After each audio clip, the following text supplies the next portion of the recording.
Rocky 4, America. Hearts on fire. Ugh. Okay, Rocky 4, released 1985, directed by and written by Sylvester Stallone. Made about $127,873,716 at the box office. Rotten Tomato, 38%. Wow. Audience rating, 79%. So, Way higher audience. way higher on one and down on the other one, but whatever. All right, so this one was the one that was based on the Cold War. Rocky had to find, Stallone had to find a new opponent for Rocky to fight, so he based it on the Cold War. Because that was right in the middle of the Cold War where Russians and Americans were not liking each other. So he's like, what the heck, let's have Rocky fight a Russian. Okay, why not? So, It would have been funny if this movie would have started a war, continued the war. I think that this movie actually, defeated communism. This is the movie why we won. That's interesting. I'll tell you why later. Right. Okay, so if I remember, I'll probably forget by the end. First, this is the first and only movie to address the topic of steroids in the boxing. Of course, they were never said by name. Well, they kind of were, but they were. I was wondering throughout the film because I didn't remember like all those little details about it, and when it was revealed that he was taking steroids in, Russia, right? Like it showed it blatantly, but was he taking it in America too? Because I don't know nowadays that wouldn't fly. No, definitely wouldn't fly. Because that was the point. It didn't fly then either. Yeah, that's why it was. I don't see how it would work. For lack of a better term, it was subtle. Because they mentioned it, and of course the Russians denied it, and then later on you see them inject him with something. You don't know what it is. Technically, you assume that it's steroids because they mentioned it earlier. But, well, yeah, and I think that perhaps he didn't take it until back in Russia then, because I don't see how that would have passed.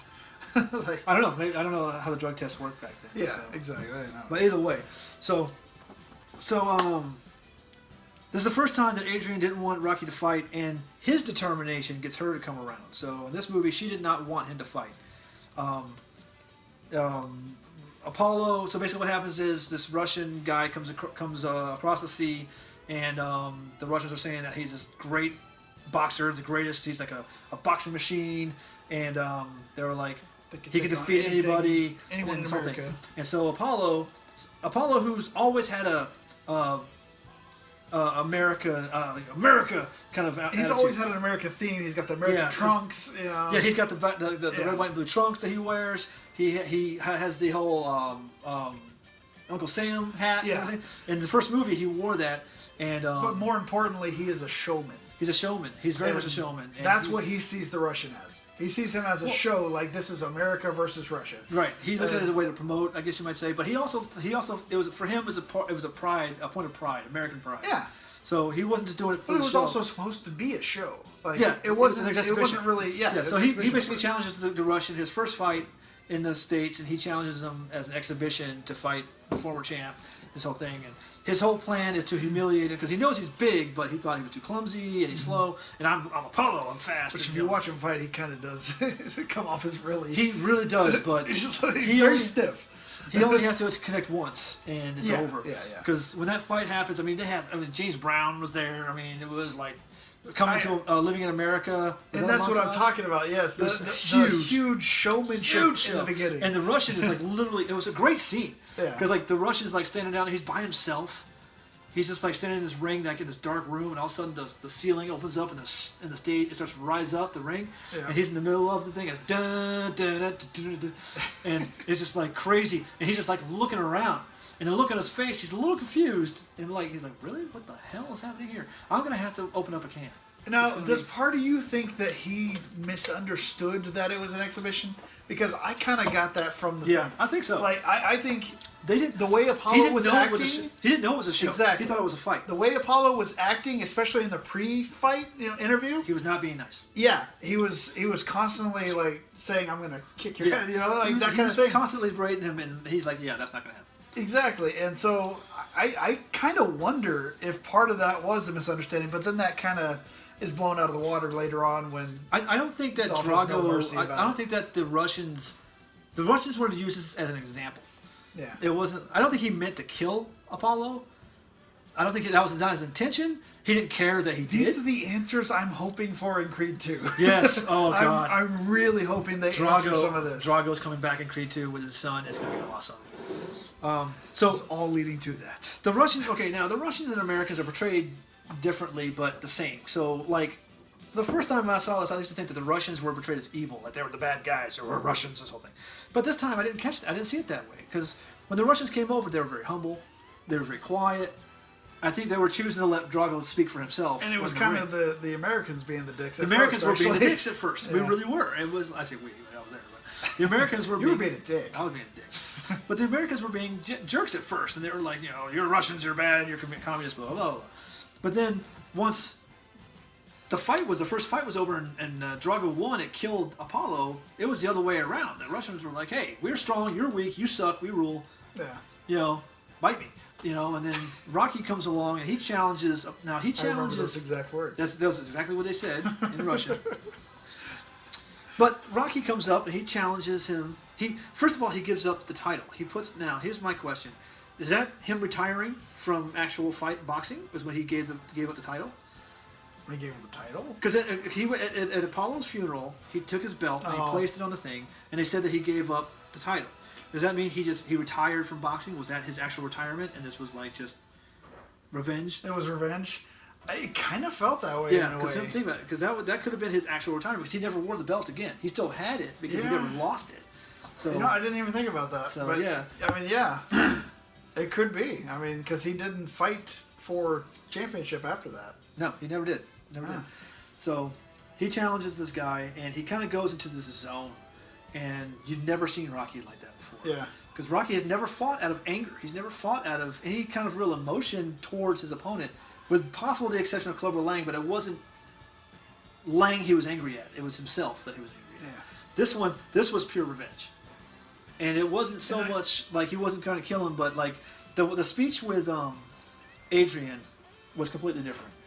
Because before Adrian had to get him to get his head out of his ass to train. Yeah. But this time she was like, "Why are you going to do it? You're not going to win. He killed Apollo. He's going to kill you. What are you going to do?"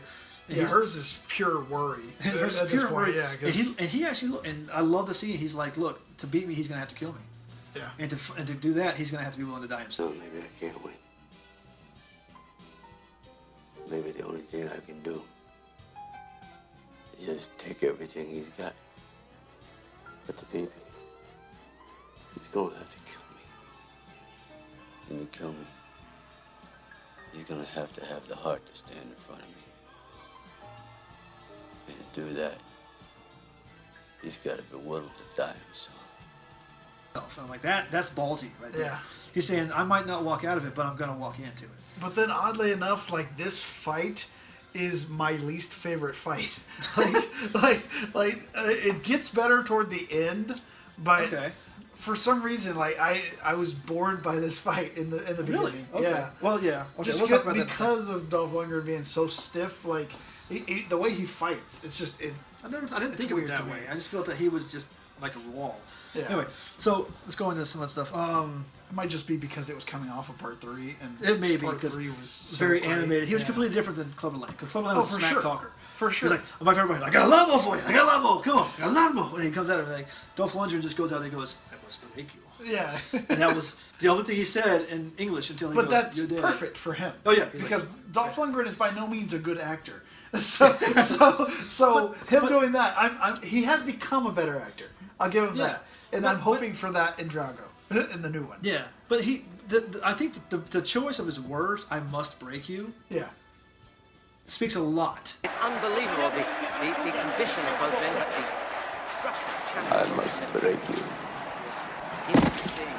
It's very. It's not. He doesn't care. I don't think personally he gives a damn. Yeah. It's not him. This is his job. This is his job. He is being made to do that. He's basically an experiment. That's what I saw. He is basically a Russian experiment. Who knows what they've done to him? Who knows what they've told him? I know what they told him. Like, exactly. Because he kind of seems like he's in that mindset. Like he has certain things he has to do. That's all he knows.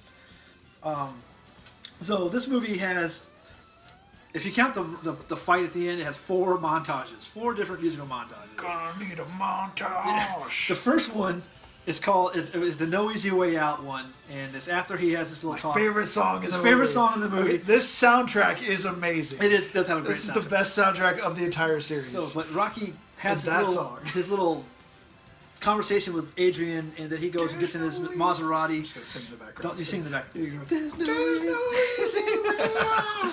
And he's singing. He's driving his car, and you're seeing clips of the other movies, and it was like a Rocky clip show. Anyways, okay. Stop it.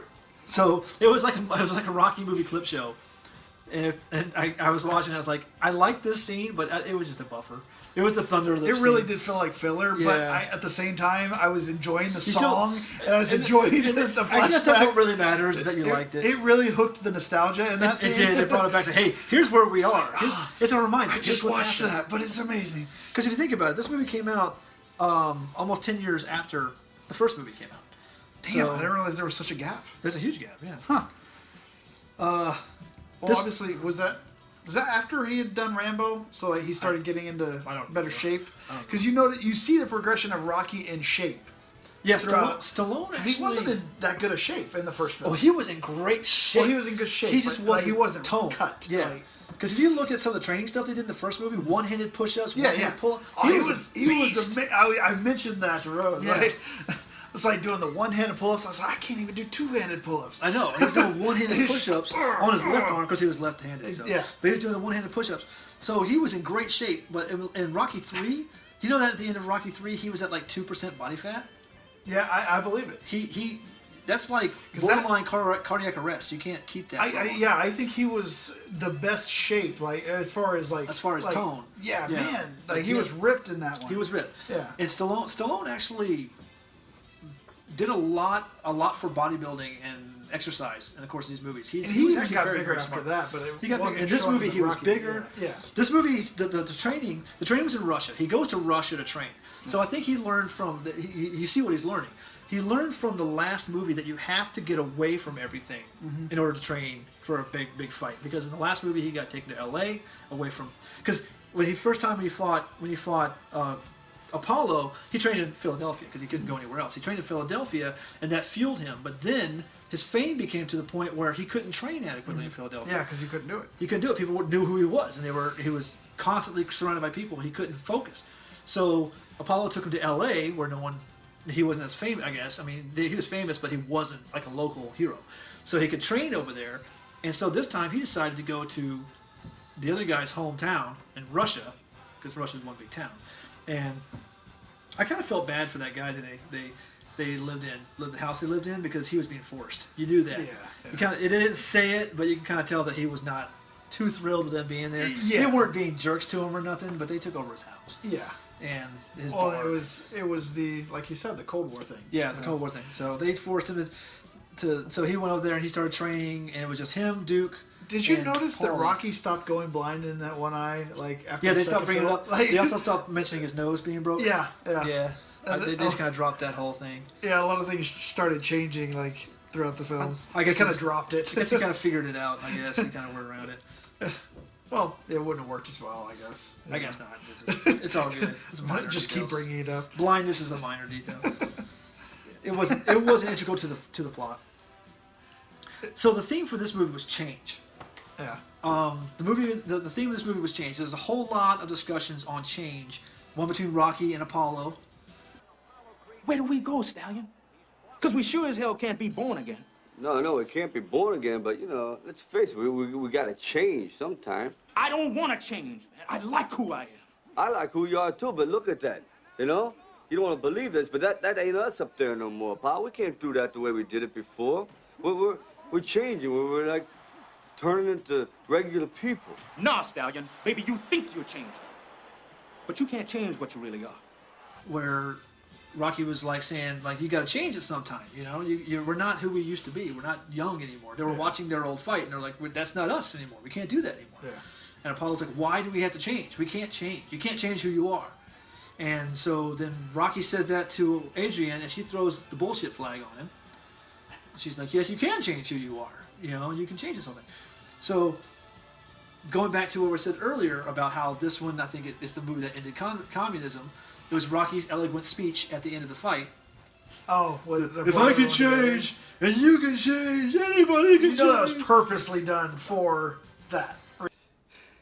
If I can change, Я думаю, что каждый тоже изменился and сегодня. you can change, Вы можете измениться. everybody can change. Каждый может измениться! Reason. I know. So the ending, that little speech was a little cheesy. Probably the worst ending, like after fight speech. that you ever saw. I could say. I can see the point of it because it was kind of bringing the theme home. Because the whole point of that fight was Rocky earned the respect of the Russian people and of the Russian boxer at the same time. Because if you watch, like if you hear what he did, because the part where he took his heart. Remember the second round where he hit him and actually cut him. You know, and they're saying, see, so you hear the two of them. Duke is like, he's not a machine. He's a man. Okay, he's mortal. You can take him. And what is the Russian saying? He's saying, he's like a piece of iron.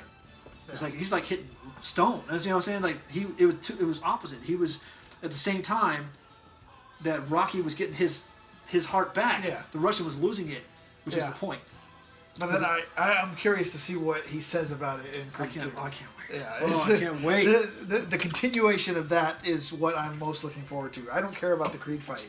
I don't care about him fighting Drago's son. I want to find out the conclusion of what Drago thinks about Rocky. Yeah, I want that confrontation. I don't care about the Creed.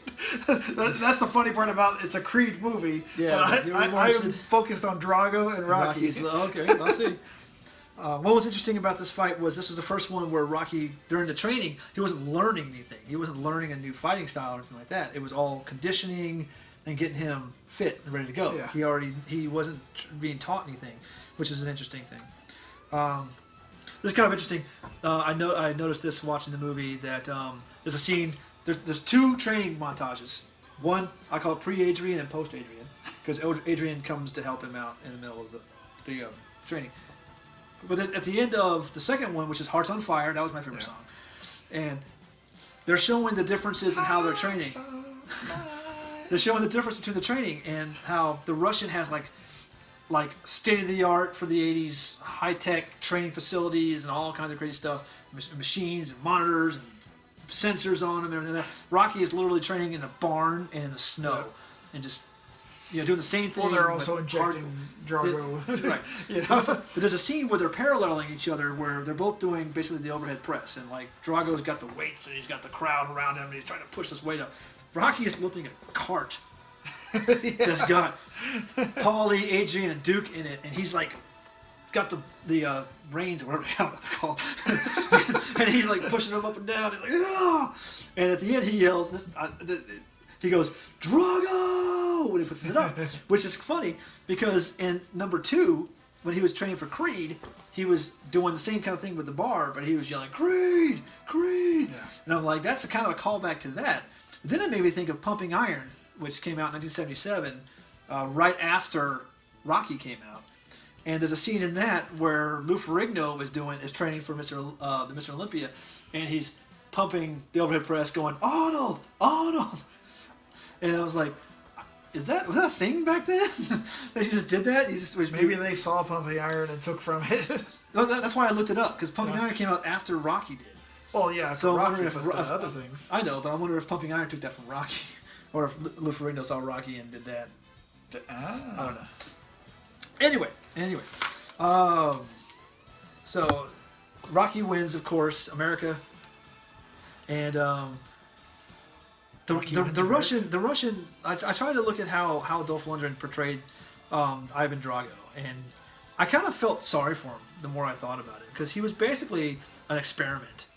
And I'm wondering if they're going to touch on that in Creed 2, where he's kind of bitter because when they first meet him, they're like, the Russians are worshiping him. They're like, oh yes, whatever he hits, he destroys. He's the best. Then he gets to Russia and he starts to lose, and they start coming down on him hard. I mean, they're like, you idiot, you're losing. And he's smacking him around and all that kind of stuff. And I think that is what actually kind of hurt him more in the fight than Rocky did. Because right before the last fight, they piss him off. And then Rocky chops him down. Like, literally. Like, chops him down, goes for the body, and then takes him out. So, I kind of felt bad for the Russian in that movie because he wasn't. You felt like he was a victim as well. He felt kind of like he was a victim of his own government. Used. Right. You really felt he was being used through the whole thing, but then his reactions to like Apollo's death and Very, stuff like very that cold, very dickish. really kind of like made me not sympathetic toward him. Yeah, I'm not at the saying same he's not the nicest guy. Yeah. He's definitely not the nicest guy. However, Was he made that way? was he made that way or was that his way? You know? Yeah. So that's what they don't really explain. No, that's a that. good point. Yeah. And one we hope to find out. Yeah, so hopefully we'll find out. All right, so anyway, I gave this one a 3. I gave this a 3, about halfway. I gave it 3.5. Yeah, it's a good movie. It's not a great movie. You know what we didn't even mention? We didn't even mention the robot. Yeah. There's a I robot. wrote that in my notes too. I wrote I'm consistently writing Paulie's a dick. Yeah. And this one I wrote We Paulie's a barely dick to mentioned robots. Paulie at all. Paulie doesn't have a huge part. He's in it, but he's not really Well, he's in the first part because he's just lounging around their house and Yeah, then his they got him birthday. a robot for his birthday. It's his birthday, and they give him this big robot. And the reason why the robot was in there is because Sylvester Stallone's son has autism. And that robot was something he got for his son. And for some, I guess he liked the robot to the point he wanted to put it in the movie. Yeah, something like that. That the robot was actually designed to help autistic children. I wish I could have one for mine. I don't know where I get my robot, but I don't know why he just felt like putting it in the movie. It was an interesting choice. Was the robot watching the kid? I don't Because I was think like, so. I was It watching seemed it, like he and was- because they go. Now this fight takes place on Christmas, which I'll bring up later, not in this video, but the next one. It takes place on Christmas, and both Rocky and Adrian and Paulie are in Russia for the fight. The kid is at home alone, and the only time you see the kid is he's watching the fight with two of his friends, and the robot's behind him. But you don't see anybody else there, and I'm like, is the robot watching the kid? I like to think this turned into an actual Home Alone scenario where Yeah, someone I mean- tried to break into the house and him and the robot. That's a fought him totally off. different movie, right there. I would see that movie. I would see that movie. Okay, so anyway, Rocky 4. Anything else on Rocky 4? I don't think so. I think we're good. Okay, so that's our thoughts on Rocky 4. A couple more to go. All right, let's do this.